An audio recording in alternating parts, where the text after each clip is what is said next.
This is 2010 and my potatoes are doing great this year. Of course, I got rows of tomatoes, but I also keep them in a pot like this. And yeah, we've got small tomatoes right now and in the middle part of June, and so this is going to be a very good year. This is some of my seedless grapes that I grow. We have them just loaded this year with be thousands of grapes, and again seedless, a great year. You're looking at potatoes in my containers here just on top of water tanks. They're flowering, and as I planted them in the bottom and I just added dirt as they grew. So I'll be able to dump this fall and have a lot of potatoes. It's a good year. Well, in 2001 I didn't have as good a year as I'm having in 2010. In fact, it was the worst year I'd ever had in all of my lifetime that I can remember.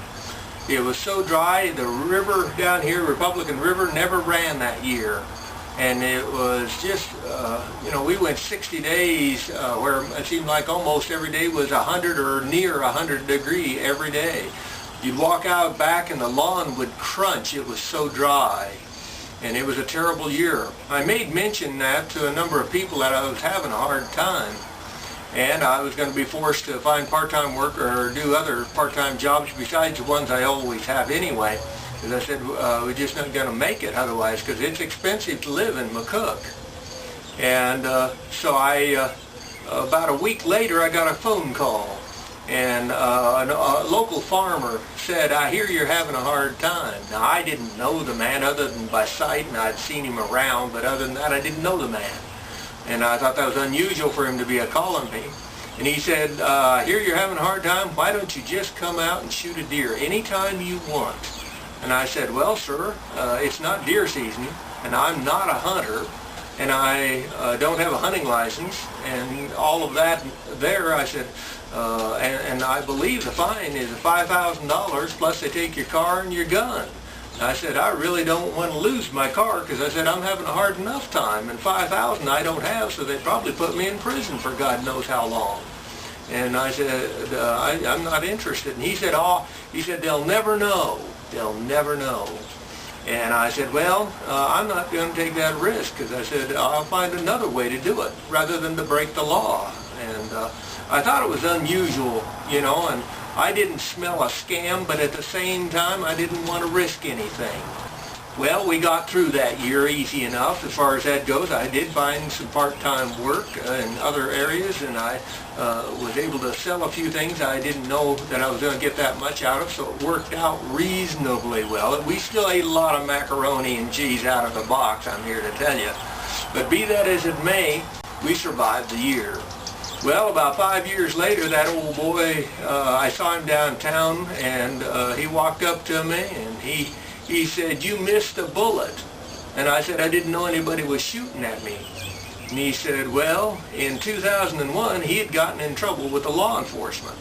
And he said they cut him a deal that if he'd target, and they had a list of people that they wanted him to try to get them to break the law. And one of them on that list was me. And I said, "I don't get it." I said, "I don't have a criminal record." He said, "No, but you're poor, and you had made mention publicly that you were having a hard time." And they said, "Boy, there's a good target, because we can get him to break the law real easy."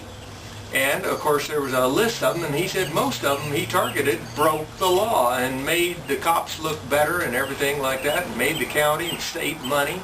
And that's what he was telling me.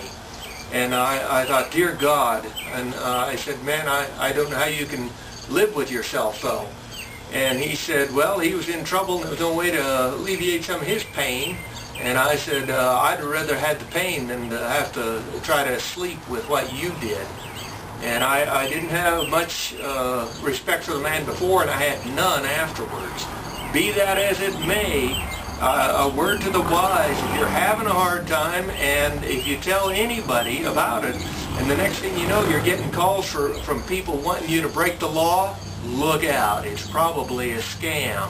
And I can't reinforce that enough, that your government is not your friend, law enforcement is not your friend. And so be very careful what you do, and I want to keep you out of trouble and out of jail. This is McCook's Mr. Bill. Thank you for your time.